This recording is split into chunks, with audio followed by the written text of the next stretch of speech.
Hi everyone, it's James here from EcoSend, and I've got a packed update today to basically fill you in on everything that's been going on at EcoSend in March. So without further ado, let's get stuck in. We've got stuff about the launch and just want to give a summary of how the launch went, which has been great. We also in March released a new tool to help people calculate the carbon footprint of their email campaigns, our email carbon footprint calculator. We've also introduced the second series of the EcoSend podcast, got an update on our tree counting and our carbon offsetting program, and a top tip just to round things off, because I always like to try and keep things fairly practical. So yes, let's dive in. For anyone new watching or reading the summary, people might be wondering what EcoSend is. So just to cover that first and foremost, because it always helps, EcoSend is a climate conscious email marketing platform. Many people might be surprised to hear that our digital activity in email has a carbon footprint. So easy to forget, but because it's not invisible, it's not something you see every day. But every single thing we do online uses energy, whether that's the computer you're using, the mobile phone you're using, or the servers the activity is passing through. There's a huge web of complexity behind everything that goes on online. But at the end of the day, everything is computers and technology that requires energy. And as we all know, most of the world's energy, or a lot of the world's energy, is still not powered by renewable, climate-friendly sources. So for us, we're really trying to do something about the email piece. And our whole goal with EcoSend is to reduce the carbon footprint of marketing email. And we're trying to make a dent in that by making a platform that is as climate conscious as possible, from how the product works through to the business we're running. And as you'll see, when I talk through some of the things we've been up to in March, we're living and breathing that every single day. So I hope that gives you a little bit of an answer. Of course, if you want to find out more, you can go to the EcoSend website, where we try to explain things as best we can. So in March specifically, we launched EcoSend. It's been a big thing, a lot of work going into this. I want to say a huge thank you to everyone who's supported us through that process. We've had some really trusting customers who came on before the launch, who have put their faith in us before things were ready and put up with a lot of our quirks as we were fixing things up. We've had a lot of people, customers, partners, friends, family, who have all helped to shout about and tell more people in the world about EcoSend. And I also want to say thank you to the team. The team have been working really, really hard day in, day out to bring EcoSend to as many people as possible. And every single day, we're getting more and more people wanting to use the platform, and we're trying to keep up with all of the demands that are being placed on us to ensure as many people as possible can use EcoSend. So thank you for all of the support. We're so excited. I feel like March couldn't have gone better from that perspective. So we can't wait for April and beyond as to what we're doing. But just to summarize some of the things that might be meaningful to you if you're using EcoSend or thinking about using EcoSend, along with all of the stuff we've already had in place with EcoSend, which is a really sophisticated, powerful email marketing platform. We also made a bunch of improvements in the run up to the launch. So one of the things you'll find is, especially if you sign up today to EcoSend, we've dramatically improved the onboarding experience. So once you sign up to EcoSend, we take you through a much easier to understand set of processes and steps to basically going from nothing to sending your first email campaign with us. We also streamlined a lot of the settings in EcoSend so that things were a little bit less confusing and a bit more optimized and helpful, because we got a lot of feedback that was a bit of a point of confusion. And we also, I think it was in March that we introduced our new logo. If not, it was in late February. But we have a new logo for EcoSend, which we're really proud of. It's a leaf/plane. We're still trying to figure out what to call it. Some have said a leaf plane. Some have said Treesy Jet. We don't know, but answers on a postcard, please send them in. But the logo should now be rolled out basically everywhere you see the word EcoSend, and previously we'd had a few different variants of different logos. So that's both in the EcoSend platform, but also in the emails that our customers send. Often they want to show that they're using EcoSend. So you'll find that that's been updated in as many places as possible. So that's another big thing. We also introduced new plans and pricing for EcoSend. So this is the first time we've formally defined the pricing of EcoSend. And we really wanted with our pricing to be as price competitive in the market as possible. We're trying to do something really good here, and we want to remove the reasons why anyone would not want to use EcoSend. So we've got some really competitive pricing for the functionality and usage limits that we offer on all plans.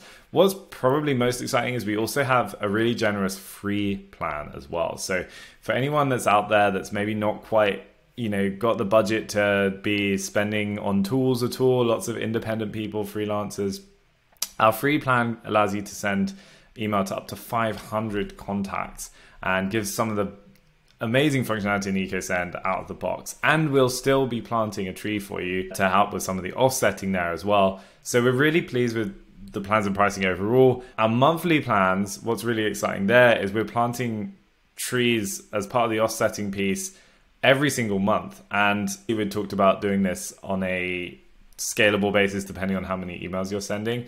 We'll now be planting trees regardless of your volume, and it's plan dependent. But what this means is for a lot of customers that maybe don't always use all of their usage every month, we're still doing a lot of offsetting. So hopefully this is a really good thing for everyone to benefit from. And last but not least, on plans and pricing, we've made it really easy to change plans and move between plans in a self-service way. So you don't have to talk to the team or reach out on chat or an email to get yourself set up onto a plan. This is a really important thing because sometimes when you're growing or when you want to use a piece of functionality, you just want to be able to get there and do it. So we've implemented a bunch of improvements there, and we're always seeking feedback. So any more changes we can make, we'd love to hear them. We also, in the month of March, everyone has been talking about AI and GPT and some of the exciting new advancements there. Nobody knows where the world is going with these advanced technologies. But one of the things we've really benefited from is working with one of our partners, Layer, who make the HTML email editor that you'll find in your account. This is a really powerful email building tool, block editor, that lots of email marketers are really familiar with. It allows you to bring in your templates and customize your templates and send great emails essentially. And it's one of the options you have for the type of email you send in EcoSend. One of the exciting things is Unlayer have been working on some of their advanced features, including some AI-based tools. These are still rolling out, so not everyone will have them yet. But what's cool is you can use some of these tools to help you generate ideas for campaigns, titles, subject lines, and all sorts. So really excited to see where those play out. They're available in a sort of early beta phase as far as we're aware at the moment, and hopefully we'll have more to share soon on that topic. And the final thing I wanted to talk about on things that we've been doing on the product is EcoSend Forms. So forms are obviously a critical part of everyone's journey is building an audience online. Often you have a website and you want to capture an email address from anyone visiting the website. Forms make it easy to do that. And EcoSend Forms are always getting better. And we've made a bunch of updates to them, including ensuring that all of the branding looks great. They're incredibly robust now, so that really 100% of the time you should be able to use them very confidently and see that you're getting great quality contacts being added. The forms will show regardless of ad blockers, content blockers. And in addition to that, we've also done a lot to reduce the likelihood of getting spam into your forms as well. So duplicate emails, non-human email addresses. There's a lot we've been doing to improve the chances of high quality audience building there. Not to mention double opt-in as well, which we've been rolling out. And a lot of that functionality we had in February, but we have now rolled it out to everyone. So do go and check that out. Even on the free tier, you'll get access to a form, and on premium plans, you get access to multiple forms. So we'd love to hear your feedback and see what you can do with them. So that's all of the updates on the product side of things. Hope that's helpful. We also have been just very grateful to our launch customers. And I just wanted to share a few of the quotes that we've had so far from some amazing customers. And you can find these on the website too. But I wanted to start with Christina from Stavanger. Christina said, not only has EcoSend been rewarding to use from a climate perspective, it's almost also helped us engage more meaningfully with our users. Great feedback. This is exactly what we want to be hearing. We have Elliot Finch at Investment Quorum. I was delighted with the onboarding process. Within my first few sessions, we'd already imported our contacts via the API, verified our email domain, and connected our web. Again, highlighting some of the work we've been doing on the improvements to our onboarding. And then Claudia at Master of Chaos. Claudia has been a tremendous supportive customer from day one. Once it became clear they could provide the same service as my existing supplier, switching over to a climate conscious email platform was an absolute no-brainer. So a couple of really great quotes. We love hearing this. If you've started using EcoSend and you have similar sentiments, we'd love to hear from you, and we'll do our best to feature those as much as we can in the future. So that's just a few things there on the launch. I also wanted to talk about another thing we did in March, which it feels like a lot has happened. Often these updates are a lot shorter, so forgive me for going on a little bit longer but for the March update. But in March, we also introduced the carbon calculator for email. So as we all have been finding out, and as our mission is to reduce it, email marketing has a carbon footprint, and we're becoming increasingly aware of this, both ourselves, both our customers, and generally in the world, becoming more aware of the carbon footprint of digital activities. But trying to actually articulate that and calculate that is not the easiest thing in the world. And so we've been starting on a journey to try and help articulate that and understand that. Now, our research is going on continuously to try and figure out how we get more and more accurate data here. But some of our estimates so far have been based on research from the likes of Mike Berners-Lee, who wrote a great book called How Bad Are Bananas?, where there's some talk of email being up to, a single email can be up to sort of 26 grams of CO2. But the estimates vary wildly between that being at the higher end and some smaller estimates. But we put together a tool that's the carbon calculator to help you understand estimates for your own list size. So if you've got your own email list already, you can enter the number of contacts you have and your location, and we'll give you an estimate of what that carbon footprint might be and show you how that equates to other things that might be easier to visualize. So we'd love to get your take on that. We'd love to hear how you find it. We're really keen to develop this further, so please let us know if there are questions you have about it, or if you want it to answer something more. We'll bear that in mind for future improvements. As well as the launch of EcoSend and the carbon calculator, we also introduced the second series of the EcoSend podcast in March. We've been thrilled with the uptake of the podcast so far. We've continued in series 2 with some amazing guests. So we kicked off the second series with Dan Sherrod-Smith from Mother Tree, with an episode all about the impact of where you keep your money and how that can actually be a really unexpected place where you have an impact on the climate without even thinking. We then had an episode with Chris Butterworth, who is incredibly absorbed in the world of digital climate and of the climate impact of our digital activities. And Chris went pretty detailed on what we can be doing to help with improving the carbon footprint and thinking more about the climate in a lot of our digital activities, especially for those of us who are more marketing related and have jobs in the online world where we might be responsible for websites and web design, how we can think about the climate in conjunction with conversion and conversion rate optimization and things like that. So Chris's episode is really fascinating on that side, if that's something of interest to you. We spoke with Sylvia, who talked about her journey from being in the world of aviation to now working with brands to help them understand the carbon footprint of their activities, which was a fascinating life story, I think, of how she has totally changed and is now doing something really to help make the planet a bit better.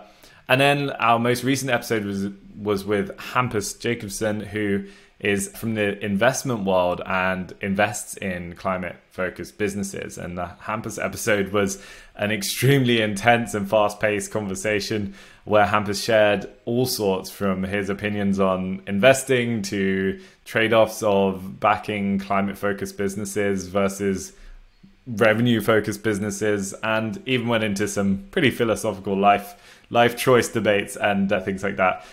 some amazing episodes there, and that's just we're not done with series 2 yet, so we've got many more to come. So hope you enjoy those episodes and stay tuned for many more.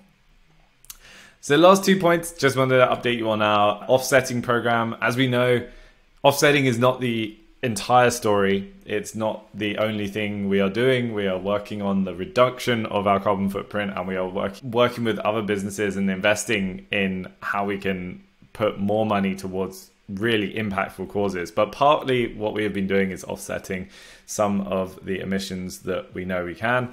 And every day we are planting more and more trees with our partner Tree Nation.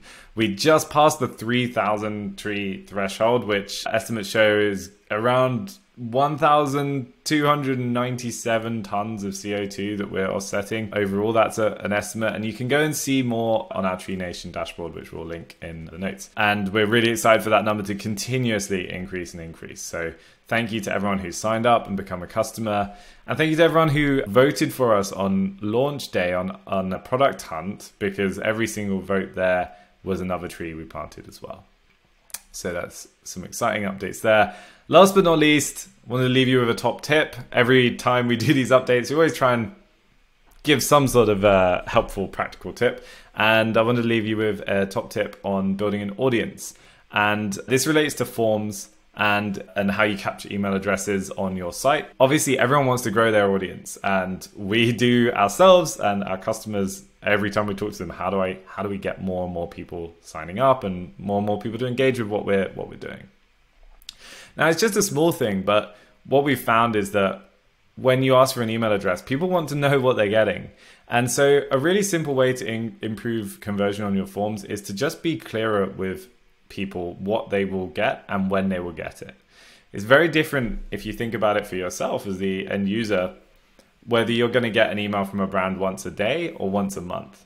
And if you're just clear with the schedule of your communication and what that might entail, that can be a really helpful thing for encouraging people to sign up with more confidence. And confidence is often the thing that tips someone from thinking, forget about it, to actually becoming a signed up contact that will actually engage with your content and maybe ultimately become a customer. So I hope that's a helpful little one. Let me know if not, or if it is, it'd be great. Thank you again. Thank you everybody for supporting us through a really exciting month of March, and can't wait to speak to you again soon with our April updates. Cheers.